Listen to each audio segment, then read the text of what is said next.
Once upon a midnight dreary, while I pondered, weak and weary, over many a quaint and curious volume of forgotten lore, while I nodded, nearly nappin', suddenly there came a tappin', as of some one gently rappin' at my chamber door. "'Tis some visitor," I muttered, "tappin' at my chamber door. Only this, and nothing more."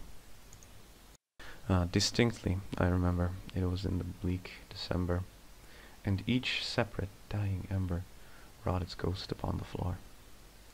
Eagerly I wished the morrow, vainly I had sought to borrow from my books surcease of sorrow, sorrow for the lost Lenore, for the rare and radiant maiden whom the angels name Lenore, nameless here forevermore. And the silken, sad, uncertain rustling of each purple curtain thrilled me, filled me with fantastic terrors never felt before. So that now, to still the beating of my heart, I stood repeating, "'Tis some visitor, entreating entrance at my chamber door. Some late visitor, entreating entrance at my chamber door. This is it, and nothing more." And the silken, sad...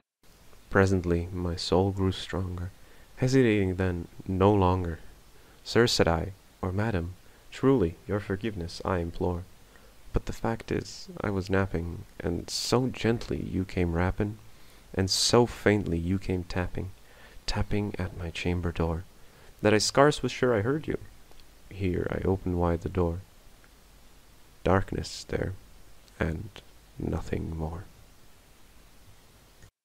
Deep into that darkness peering, long I stood there, wondering, fearing, doubting, dreaming dreams no mortal ever dared to dream before. But the silence was unbroken, and the stillness gave no token, and the only word there spoken was the whispered word, "Lenore?" This I whispered, and an echo murmured back the word, "Lenore." Merely this, and nothing more. Back into the chamber turning, all my soul within me burning, soon again I heard a tapping, somewhat louder than before. "Surely," said I, "surely that is something at my window lattice. Let me see then what thereat is, and this mystery explore. Let my heart be still a moment, and this mystery explore. 'Tis the wind, and nothing more." Open here I flung the shutter, when, with many a flirt and flutter, in there stepped a stately raven of the saintly days of yore. Not the least obeisance made he, not a minute stopped or stayed he, but, with mien of lord or lady, perched above my chamber door, perched upon a bust of Pallas just above my chamber door, perched, and sat, and nothing more. Then this ebony bird, beguiling my sad fancy into smiling, by the grave and stern decorum of the countenance it wore, "Though thy crest be shorn and shaven, thou," I said, "art sure no craven, ghastly grim and ancient raven, wandering from the nightly shore. Tell me what thy lordly name is on the night's Plutonian shore." Quoth the raven, "Nevermore." Much I marvelled this ungainly fowl to hear discourse so plainly, though its answer little meaning, little relevancy bore. For we cannot help agreeing that no living human being ever yet was blessed with seeing bird above his chamber door, bird or beast upon the sculptured bust above his chamber door, with such name as Nevermore. But the raven, sitting lonely on the placid bust, spoke only that one word, as if his soul in that one word he did outpour. Nothing farther than he uttered, not a feather than he fluttered, till I scarcely more than muttered, "Other friends have flown before.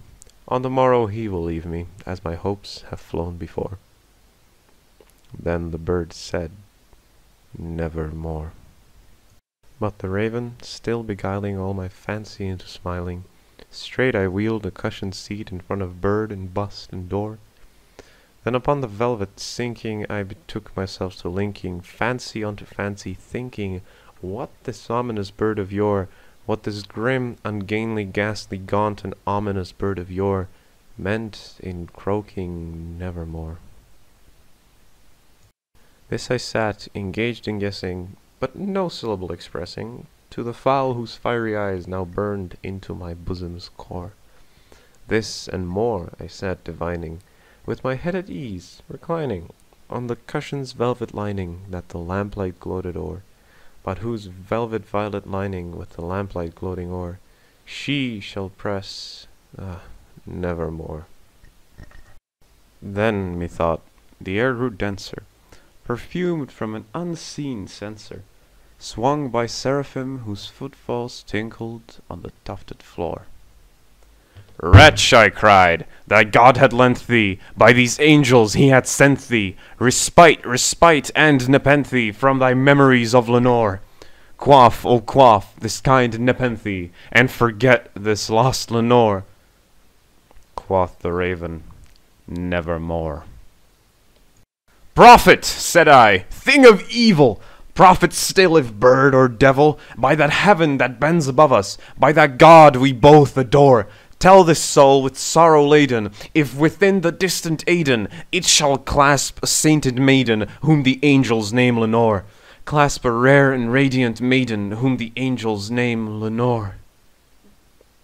Quoth the raven, "Nevermore."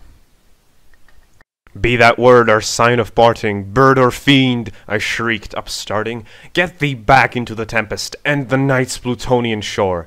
Leave no black plume as a token of that lie thy soul hath spoken. Leave my loneliness unbroken. Quit the bust above my door. Take thy beak from out my heart, and take thy form from off my door." Quoth the raven, "Nevermore." And the raven, never flitting, still is sitting on the pallid bust of Pallas just above my chamber door. And his eyes have all the seemings of a demon's that is dreaming, and the lamplight o'er him streaming throws his shadow on the floor.